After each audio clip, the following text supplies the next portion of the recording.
Hello दोस्तों, एक बार फिर से आप सभी का स्वागत है हमारे चैनल AR अकेडमी पर। तो हम जो हम सीरीज अभी तक कर रहे थे उसमें हमारा आज तीसरा वीडियो है, तीसरा लेक्चर है। तो इसमें आज हम 20 क्वेश्चन डिस्कस करेंगे। चलिए देखते हैं आज का पहला क्वेश्चन। हमारा पहला क्वेश्चन है, one bale of cotton, weight of one bale of cotton. जो कॉटन की एक बेल होती है उसका वजन कितना होता है? तो ये जनरली आप जानते होंगे, ये होता है आपका 170। कितना होता है? ये 1 मिनट, ये होता है आपका 170। ठीक है, कॉटन का 170 हो गया। 180 की बात करें तो ये आपका होता है जूट का। किसका होता है? जूट का। 170 आपका जूट का हो गया। 167 की बात करें तो ये आपका होता है लिनसीड का। किसका होता है? लिनसीड। तो कॉटन का 170 हो गया, आपका जूट का 180 हो गया, और लिनसीड का आपका हो गया 167। अगर बात करें यही हम मेस्टा की, मेस्टा का होता है 181। ठीक है, मेस्टा 181, जूट 180 और कॉटन का आपका 170 हो गया, लिनसीड का 167 हो गया। Question number 2, required temperature for rating of jute. जो जूट की रेटिंग करते हैं हम, जो फाइबर को अलग करते हैं, उसके लिए टेम्परेचर कितना रखते हैं? तो जूट की रेटिंग रखते हैं हम लोग 34 डिग्री सेंटीग्रेड। कितना रखते हैं? 34 डिग्री सेंटीग्रेड। ठीक है, इसमें हम बात करें 21 से 27 की, तो ये आपका होता है सनहेम्प के लिए। पूछे अगर सनहेम्प का रेटिंग टेम्परेचर क्या होता है, तो आपका होता है 21 से 27 डिग्री सेंटीग्रेड। ठीक है, अगर जूट की बात करें 34 डिग्री सेंटीग्रेड। नेक्स्ट क्वेश्चन हमारा आज का क्वेश्चन नंबर 3। क्वेश्चन नंबर 3 है आपका, seed rate of BT cotton. जो बीटी कॉटन हमारा होता है बैसिलस थ्रिंजिनेसिस, बीटी कॉटन जो हमने बनाया है जिससे कि कंट्रोल कर पाए हम बॉल वर्म को। जो कॉटन में pink ball worm, American ball worm ये होते हैं, इससे बहुत ज़्यादा क्रॉप डैमेज होती है। उसके लिए बीटी कॉटन बनाया गया था। तो पूछ रहा है बीटी कॉटन में सीड रेट कितनी होती है? तो बीटी कॉटन में सीड रेट होती है आपकी 1 से 1.5 किलोग्राम। तो इसकी और भी सीड रेट पूछी जाती हैं। तो बीटी कॉटन में 1 से 1.5 किलोग्राम हो गई आपकी। ठीक है, बात करें हम 2.5 से 3 किलोग्राम या 2 से 3 किलोग्राम कर दो, सीधे इसका 2 गुना कर दो, तो ये हो जाती है आपकी हाइब्रिड की। ये हो जाती है आपकी हाइब्रिड की। तो हाइब्रिड कॉटन कितनी हो गई? 2.5 से 3 किलोग्राम या 2 से 3 ग्राम। ठीक, 15 से 25 की बात करें तो ये होती है आपकी अमेरिकन की। किसकी? ये होती है आपकी अमेरिकन कॉटन की। अगर बात करें 15 से 18 की, ये होती है आपकी देसी कॉटन की, देसी कॉटन। तो बीटी कॉटन की होगी 1 से 1.5 किलोग्राम, हाइब्रिड की होगी आपकी 2.5 से 3 किलोग्राम, अमेरिकन की हो गई आपकी 15 से 25 किलोग्राम पर हेक्टेयर, और देसी कॉटन की हो गई आपकी 15 से 18 किलोग्राम पर हेक्टेयर। ठीक है, नेक्स्ट क्वेश्चन हमारा है, दी डेप्थ ऑफ सोइंग ऑफ बाजरा। जो बाजरा की हम सोइंग करते हैं उसकी डेप्थ कितनी रखते हैं? तो इसमें आप कर लीजिए नर्सरी में। किसमें? नर्सरी। तो हम अगर नर्सरी की बात करें तो होता है आपका 1 से 2 सेंटीमीटर।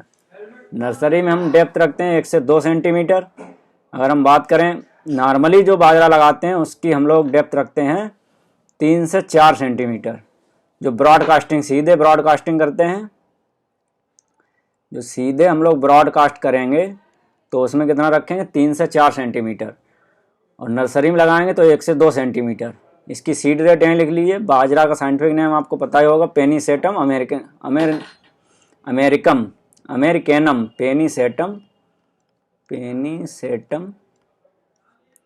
अमेरिकनम। ठीक है, अमेरिकनम, ये आपका बाजरा का साइंटिफिक नेम हो गया। बाजरे की सीड रेट की बात करें तो जो नर्सरी में हम नर्सरी लगाते हैं, अगर नर्सरी, तो नर्सरी में आपकी 2 किलोग्राम होती है, 2 किलोग्राम पर हेक्टेयर। ठीक है, नर्सरी पहले लगाएंगे, उसके बाद हम लोग उसकी ट्रांसप्लांटिंग कर देंगे। अगर हम सीधे ब्रॉडकास्टिंग की बात करेंगे तो उसमें होता है आपका सीड रेट 4 से 5 किलोग्राम। नर्सरी में आपका 2 किलोग्राम, और डायरेक्ट सीड जो ब्रॉडकास्टिंग करते हैं उसके लिए 4 से 5 किलोग्राम। ठीक है, चलिए नेक्स्ट क्वेश्चन देखते हैं। नेक्स्ट क्वेश्चन आपका है, gene responsible for dwarfing character in wheat, जो व्हीट होता है उसमें जीन का डॉर्फिंग करेक्टर क्या होता है, तो ये तो आपको पता होगा नॉरेन 10 होता है। ठीक, जो व्हीट की जो डॉर्फ वैरायटी बनाई गई थी वो नॉरेन 10 जीन से बनाई गई थी। तो डॉर्फिंग जीन कौन सा व्हीट का, नॉरेन 10। अगर हम बात करें डीजीबोजिन, ये आपका होता है, ये आपका हो गया पैडी का। ठीक है, अगर बात करें टिफ्ट 23 है तो ये मेल स्ट्राइल वैरायटी होती है। मेल स्ट्राइल किसका होता है, बाजरा का। टिफ्ट 23 किसका होता है, बाजरा का होता है। ठीक है, अगर हम बात करें ओपेक 2 की, ये हाई क्वालिटी प्रोटीन मेज जो होती है, हाई क्वालिटी प्रोटीन मेज, उसके लिए जो जीन यूज किया गया है वो आपका ओपेक 2 जीन। ठीक है, डीजीबोजिन राइस के लिए हो गया, और नॉरेन 10 आपका हो गया व्हीट के लिए, और ओपेक 2 हो गया हाई क्वालिटी प्रोटीन मेज के लिए। ठीक, टिप 23 है, मेल स्टाइल वैरायटी होती है बाजरा की। तो हाई क्वालिटी प्रोटीन मेज की कुछ वैरायटी लिख लीजिए, ये भी पूछ लेता है। तो इसमें एक है शक्तिमान वन, और एक है आपकी शक्तिमान 2, और एक आपकी है HQPM, मतलब हाई क्वालिटी प्रोटीन मेज 1, ये इसी नाम पर रख दिया गया इसका नाम। तो क्या है, HQPM 1, और आपकी शक्तिमान 1 और शक्तिमान 2, ये आपकी हाई क्वालिटी प्रोटीन मेज की वैरायटी हैं। ठीक है, चलिए नेक्स्ट क्वेश्चन देखते हैं हमारा। Test weight of rapeseed and mustard, जो रेपसीड और मस्टर्ड होती है इसका टेस्ट वेट कितना होता है, तो रेपसीड और मस्टर्ड का होता है टेस्ट वेट आपका 3 से 5 किलोग्राम, वो 3 से 5 ग्राम। टेस्ट वेट की बात कर रहा है तो ये आपका होगा 3 से 5 ग्राम। ठीक, अगर हम बात करें 5 से 7 ग्राम, ये होता है आपका बाजरा का। 5 से 7 ग्राम किसका होता है, बाजरा का। अगर बात करें 25 ग्राम की, तो 25 ग्राम जो नॉर्मली राइस होता है, जो हमारा नॉर्मल राइस होता है, उसका होता है आपका 25। अगर यहीं पे पूछ ले बासमती राइस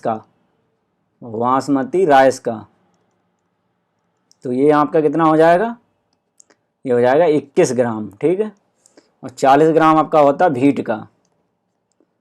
तो ये कुछ आपके टेस्ट वेट हैं जो पूछा जाता है। 3 से 5 हो गया आपका रेपसीड और मस्टर्ड का, 5 से 7 हो गया आपका बाजरा का, और जो नॉर्मली राइस का 25 ग्राम होता है, और बासमती राइस का पूछे तो 21 होता है, व्हीट का पूछे तो 40 ग्राम। अब बात आती है टेस्ट वेट होता क्या होता, तो आपका ये 1000 सीड का वेट होता है। 1000 सीड का जितना वेट होगा उसी को हम क्या कहते हैं, टेस्ट वेट।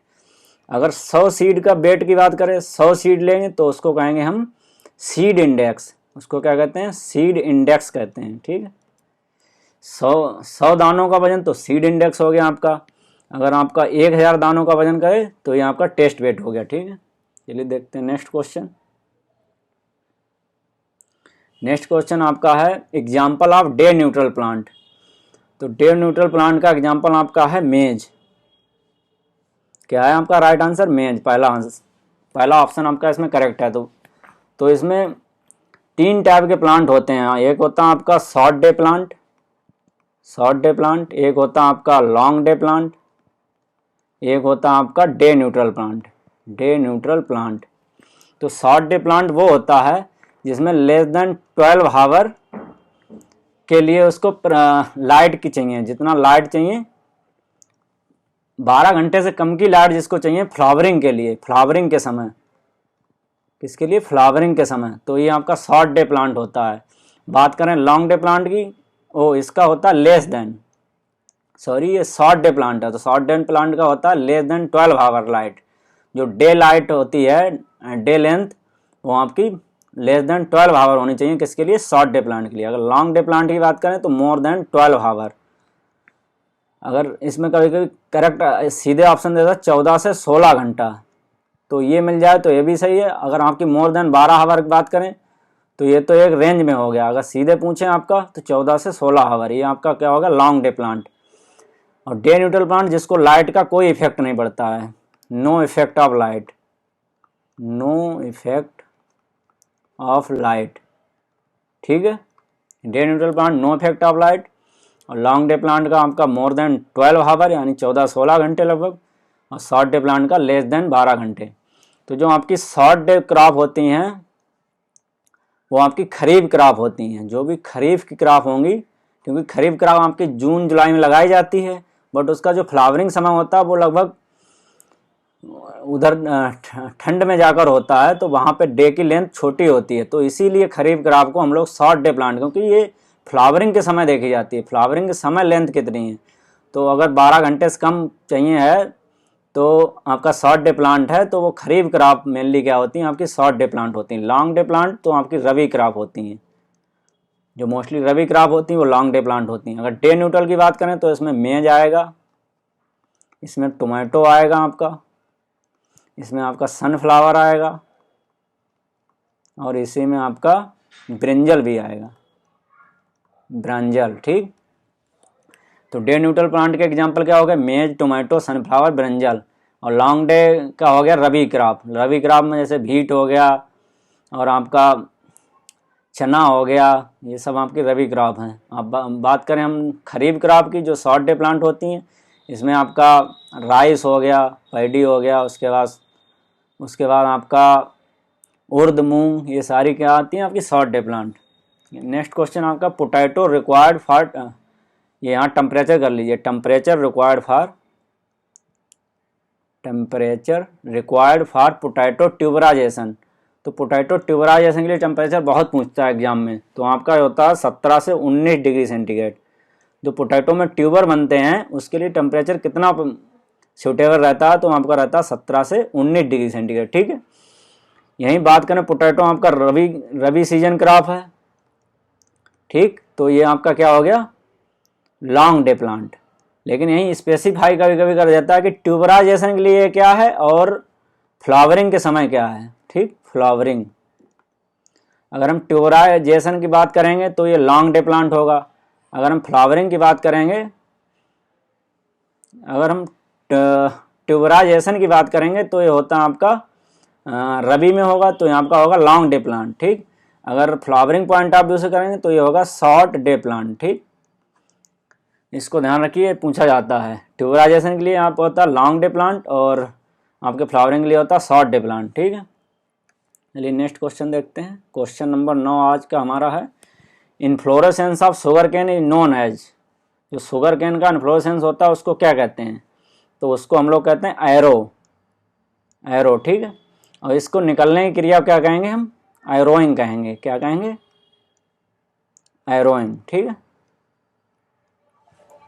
इन्फ्लोरेसेंस को एरो कहते हैं और इन्फ्लोरेसेंस निकलने की क्रिया एरोइंग कहते हैं। स्पाइक या स्पाइकलेट किसका होता है, स्पाइक या स्पाइकलेट, स्पाइक या स्पाइकलेट होता है आपका भीट का।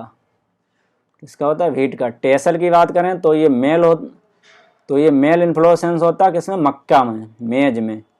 और वहीं फीमेल की बात करें तो फीमेल आपका सिल्क होता है। ठीक है, फीमेल सिल्क हो गया और टेसल क्या हो गया आपका, मेल हो गया मेज में। यहीं पेनिकल की बात करें तो आपका ये राइस का होता है इन्फ्लोरेसेंस। राइस के इन्फ्लोरेसेंस क्या कहते हैं, पेनिकल कहते हैं। ये आपका सनफ्लावर का भी होता है, वो सॉरी ये आपका होता है राइस का हो गया, और आपका सोरघम का होता है, सोरघम। और आपका ये होता है मैंगो में भी यही होता है, शुगर कैन में भी होता है, शुगर कैन। ठीक है, तो पेनिकल राइस में होता है, सोरगम होता है, मैंगो में होता है, शुगर कैन में होता है। हमारा नेक्स्ट क्वेश्चन है, म्यूटेंट वैरायटी ऑफ पी। मटर की म्यूटेंट वैरायटी क्या है, तो म्यूटेंट वैरायटी पूछ लेता है एग्जाम में। तो मटर की क्या है, मटर की आपकी होगी हंस मटर की हो गई। ठीक है, ये हमारा इसका राइट आंसर हो गया। अगर ट्रॉम्बे की बात करें हम, तो ट्रॉम्बे वैरायटी आपकी होती है, ट्रॉम्बे होती अरहर की। अरहर की म्यूटेंट वैरायटी पूछे, ट्रॉम्बे हो गई। जगन्नाथ पूछे तो यहाँ आपकी होगी राइस की, जगन्नाथ पूछे तो किसकी हो गई, राइस की। अगर सरवती सोनारा तो ये आपकी हो गई भीट की। ठीक है, भीट की पूछे सरवती सोनारा, राइस की जगन्नाथ, और अरहर की ट्रॉम्बे, और पी की हंस हो गई। अगर यहीं बात करें हम कैस्टर की, तो कैस्टर की हमारी होती है अरुणा वैरायटी, कैस्टर की अरुणा हो गई। और यहीं मैंगो की बात कर ले तो मैंगो में होती है आपकी रोजिका वैरायटी क्या है, म्यूटेंट वैरायटी। यहीं आपकी बात कर ले टोबैको की, तो टोबैको की आपकी कौन सी होती है, टोबैको होती है आपकी MCU7 एंड MCU10। ठीक है, सॉरी ये होती हैं आपकी MCU 7 होती है आपकी कॉटन की होती है। किसकी? कॉटन की। अगर टोबैको की बात करें तो ये होती है आपकी भब्या। ठीक है, टोबैको होती है भब्या। टोबैको की भब्या हो गई आपकी, कॉटन की होगी MCU 07 या MCU 10। हम बात करें मैंगो की रोजिका, कैस्टर की अरुणा, सरवती सोनारा भीट की हो गई, जगन्नाथ राइस की हो गई, ट्राम्बे अरहर की हो गई, एंड हंस आपकी किसकी हो गई? मटर की हो गई। ठीक, चलिए देखते हैं नेक्स्ट क्वेश्चन। आज का नेक्स्ट क्वेश्चन हमारा है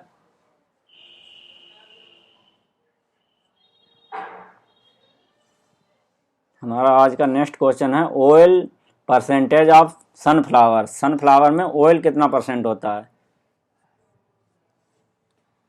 एक मिनट। सनफ्लावर में ऑयल परसेंटेज पूछ रहा है, तो सनफ्लावर में ऑयल परसेंटेज आपका होता है 45 से 50%। सनफ्लावर में ऑयल होता है आपका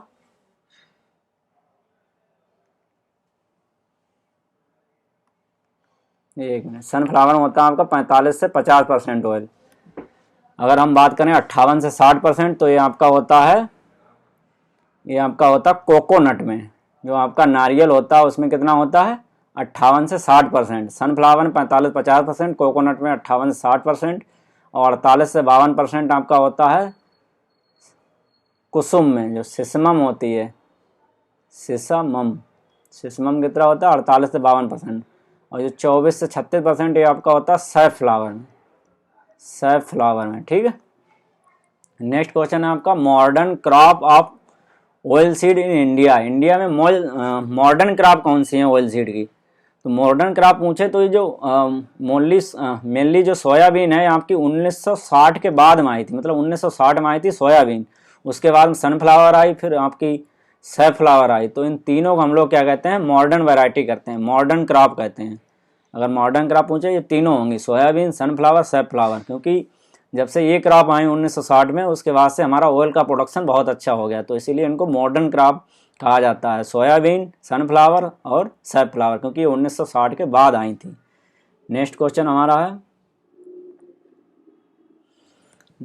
है हमारा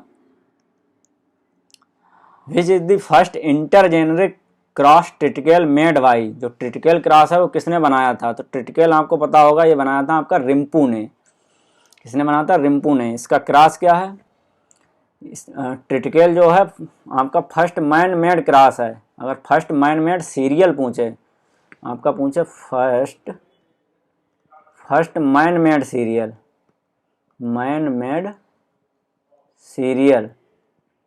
तो आपको क्या होगा? ट्रिटिकेल होगा, ट्रिटिकेल। ठीक है, ये अगर क्रॉस पूछे किसका है क्रॉस, तो आपका है ये व्हीट इंटू राई का। ठीक है, क्रॉस पूछे तो व्हीट इंटू राई का है, और ये फर्स्ट मैनमेड सीरियल है। इसकी वैरायटी है आपकी DT 46। इसकी वैरायटी मुझे क्या है? DT 46। यहीं दूसरे ऑप्शन की बात करें हम सीटी पटेल, तो सीटी पटेल ने पहली हाइब्रिड बनाई थी आपकी कॉटन की पहली हाइब्रिड बनाई थी, इसका नाम था H4 हाइब्रिड 4। ठीक है, तो इसका अगर क्रॉस पूछ ले तो इसका क्रॉस H4 बनाई थी आपकी सीटी पटेल ने 1970 में। ठीक है, कहाँ बनाई थी? गुजरात एग्रीकल्चर यूनिवर्सिटी में गुजरात में बनाई थी सीटी पटेल ने H4 कॉटन की फर्स्ट हाइब्रिड। ठीक है, यहीं बात करें HP फ्रॉस्ट की, तो इन्होंने दिया था आपका जो आपका किन्नो होता है। किन्नो आपने सुना होगा, ये एक तरह का मैंडारिन होता है। क्या होता है? अगर पूछे किन्नो क्या होता है, तो आपका होता है मैंडारिन, जो संतरा होता है। किन्नो का क्रॉस पूछ रहा होता है, किन्नो का क्रॉस पूछे तो होता है किंग इंटू बिल्लो लीफ। इसको HP फ्रॉस्ट ने बनाया था 1935 में। ठीक, 1935 में बनाया था USA में, और ये इंडिया में आई थी आपकी 1959 में। तो HP फ्रॉस्ट ने आपका किन्नो बनाया था किंग इंटू बिल्लो लीफ, और इसका क्रॉस क्या है? किंग इंटू बिल्लो लीफ क्रॉस हो गया किन्नो का, और इसको बनाया था आपका HP फ्रॉस्ट ने 1935 में USA में, बट ये इंडिया में आया था आपका 1959 में। नेक्स्ट क्वेश्चन आपका हाईएस्ट साल्ट टॉलरेंट क्रॉप। तो हाईएस्ट साल्ट टॉलरेंट क्रॉप की बात करें तो वो बार्ले है। आपका हाईएस्ट साल्ट टॉलरेंट क्रॉप की बात करें तो वो बार्ले है। अगर यहीं पे हम बात करेंगे फ्रूट की बात करेंगे तो आपका डेट पाम हो गया। यहीं पे हम वेजिटेबल की बात करेंगे तो वेजिटेबल आपकी हो गई स्पाइनेच। यहीं पे अगर ग्रासेस की बात कर ली जाए तो ग्रास जैसे लेमन ग्रास होती हैं तो वो आपकी होती है खस ग्रास। तो साल्ट टॉलरेंट अगर ग्रास की बात करें तो आपकी हो गई खस ग्रास, वेजिटेबल की बात करें तो आपका हो गया स्पाइनेच, और फ्रूट की बात करें तो हो गया डेट पाम। यहीं पे आपका अगर क्रॉप की बात करें तो हो गया आपका बार्ले। ठीक है, चलिए देखते हैं नेक्स्ट क्वेश्चन। नेक्स्ट क्वेश्चन आपका है crop lodging is used in. Crop lodging जो शब्द है ये किसमें यूज किया जाता है? तो यूज किया जाता है शुगर केन में। देखो क्रॉप लॉजिंग जो होता है ये आपका दिया था H.F. क्लीमेंट ने। F.H. क्लीमेंट कहाँ दिया था? हवाई द्वीप पे दिया था, हवाई यूएसए में दिया था क्रॉप लॉजिंग। ठीक है, ये आपका फोलियर जो डायगोनेसिस होता है, फोलियर डायगोनेसिस ऑफ आपका जो न्यूट्रिएंट होते हैं, न्यूट्रिएंट का ये फोलियर मतलब जो क्रॉप लॉजिंग होती है शुगर केन में, इसकी पत्तियां कुछ ले लेते हैं, उसी से हम न्यूट्रिएंट का स्टेटस पता कर लेते हैं कि न्यूट्रिएंट इसमें कितनी और ज़्यादा आवश्यकता है। तो ये न्यूट्रिएंट का स्टेटस आपका पत्तियों से ही पता चल जाता है, हमको मिट्टी की जांच करने की जरूरत नहीं है। तो वही आपका क्रॉप लॉजिंग है। ये आपका H.F. क्लीमेंट ने दिया था हवाई में। ठीक है, आप यहीं पे क्रॉप लॉजिंग और एक वर्ड होता है आपका क्रॉप लॉजिंग जिसमें डी लगा होता है। यहाँ पे डी डबल जी वाला होता है, एक आपका डी वाला होता है। तो क्रॉप लॉजिंग जो होता है ये तो ये हो गया आपका। क्रॉप लोडिंग की बात करें ये आपका होता है डाउनफॉल ऑफ क्रॉप।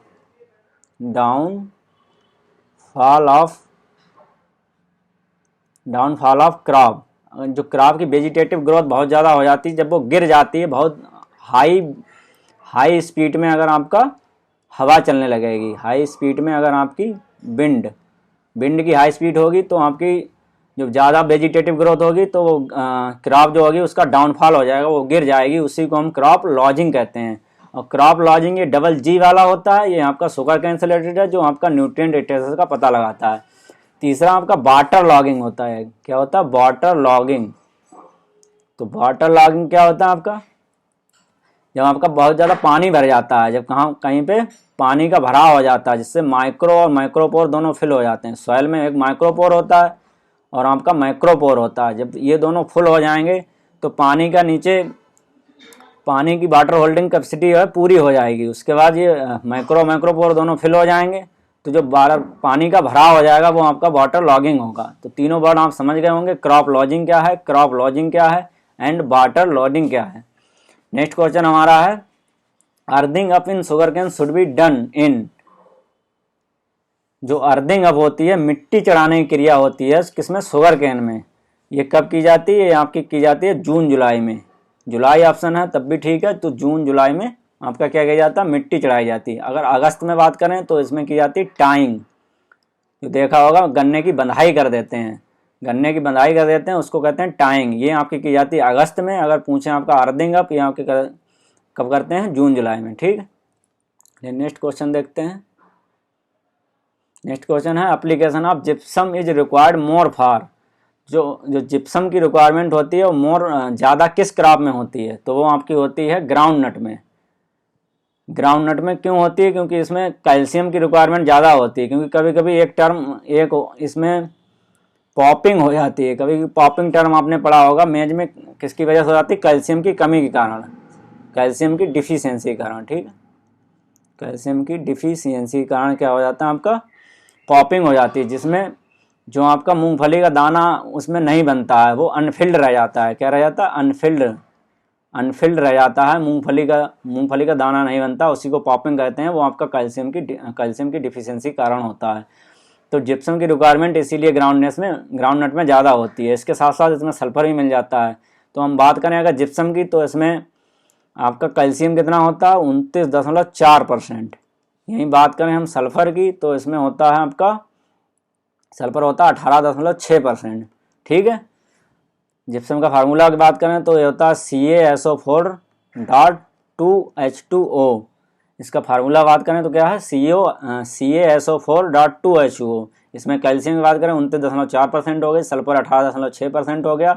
और जो पॉपिंग होती है, अगर पूछा जाए मूंगफली में किसके कारण होती है, तो वो कैल्शियम डिफिशियंसी के कारण होती है। ठीक है, इसीलिए इसमें जिप्सम की रिक्वायरमेंट ज़्यादा होती है किसमें, ग्राउंडनट में। ठीक, चलिए नेक्स्ट क्वेश्चन देखते हैं।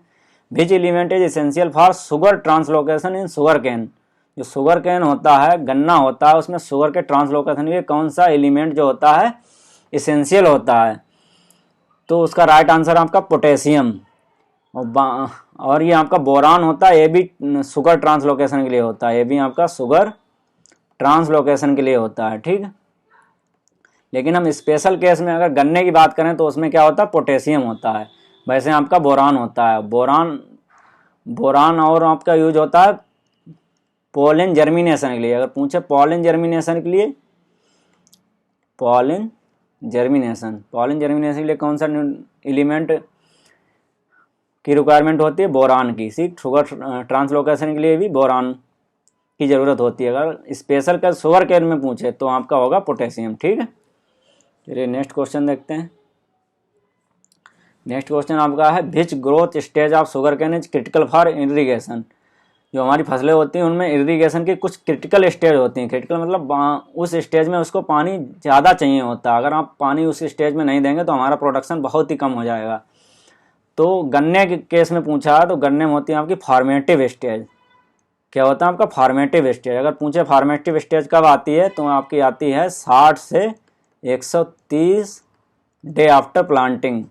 गन्ने की प्लांटिंग के बाद 60 से 130 दिन बाद क्या आती है, आपकी फॉर्मेटिव स्टेज आती है। ठीक है, चलिए नेक्स्ट क्वेश्चन आपका, ये आपका आज का लास्ट क्वेश्चन है। Silver revolution related to. जो सिल्वर क्रांति है उसका रिलेशन किससे है, तो सिल्वर रेवोल्यूशन का आपका रिलेशन है एग प्रोडक्शन से, अंडे के उत्पादन से। यहीं पे कन्फ्यूजन आता है आपका कि सिल्वर फाइबर रेवोल्यूशन किससे रिलेटेड है। सिल्वर फाइबर रेवोल्यूशन, ठीक, सिल्वर रेवोल्यूशन आपकी एग से हो गई, सिल्वर फाइबर रेवोल्यूशन आपकी होती है कॉटन से।